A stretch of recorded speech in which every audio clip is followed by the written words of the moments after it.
was the last time you stopped to think about the one thing you can't live without?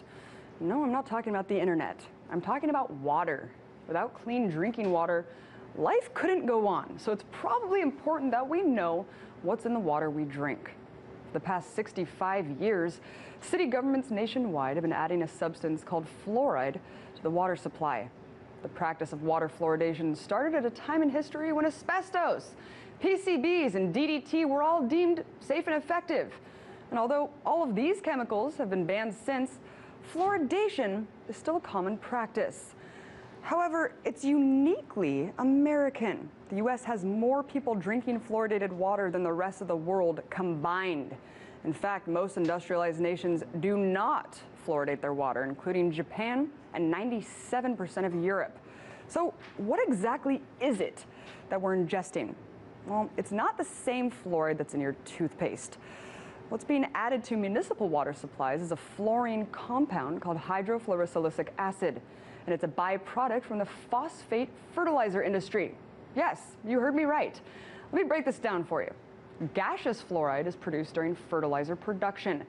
Now, it used to go straight into the atmosphere from these factories, but presently, filtration devices are used to contain the toxic chemicals, and what's extracted from the filters is then condensed into a water-based solution, which is packaged unrefined and sold to city governments for the purpose of water fluoridation. So how did this all start? Well, interestingly, in 1944, the American Dental Association themselves published that it was not worth the health risk to fluoridate water supplies.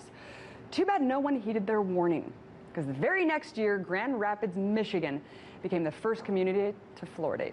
And what happened next would not have been possible without a push from the aluminum industry, which was looking for a way to safely discard their fluoride pollution and waste. In 1947, Oscar Ewing, a paid attorney for Alcoa, the biggest aluminum company in the U.S., was picked to oversee the Public Health Service, which is now known as the Department of Health and Human Services. He then made clear his lingering ties to the aluminum industry by promoting water fluoridation as one of the first official policies of the department. From there, the policy expanded tenfold, with an additional 87 U.S. cities fluoridating within the next 3 years. Fast forward to today, where children are growing up indoctrinated with the notion that fluoridated water is necessary because it prevents tooth decay. But is that really the case? In 1987, the National Institute of Dental Research examined 39,000 school children from 84 different fluoridated and non-fluoridated communities.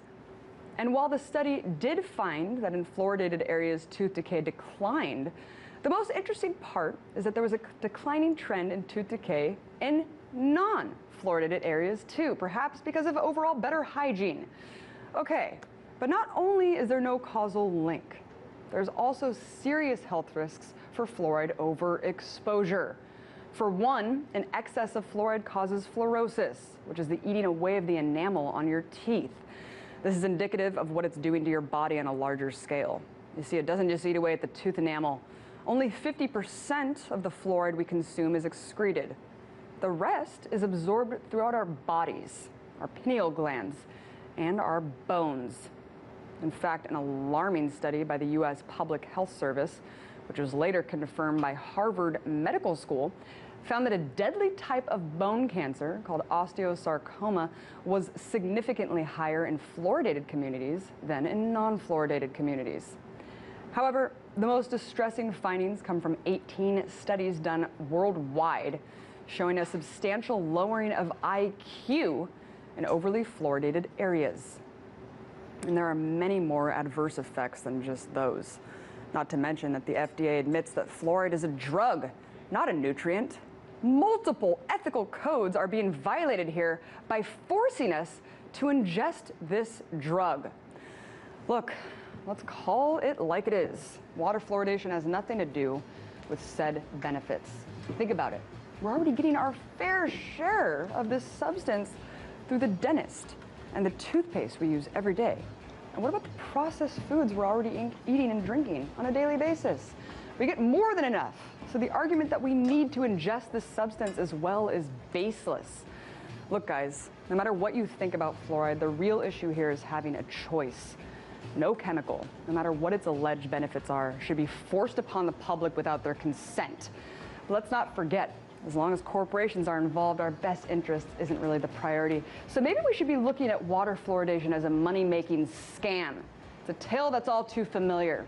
Governments and industry colluding to save money instead of saving lives.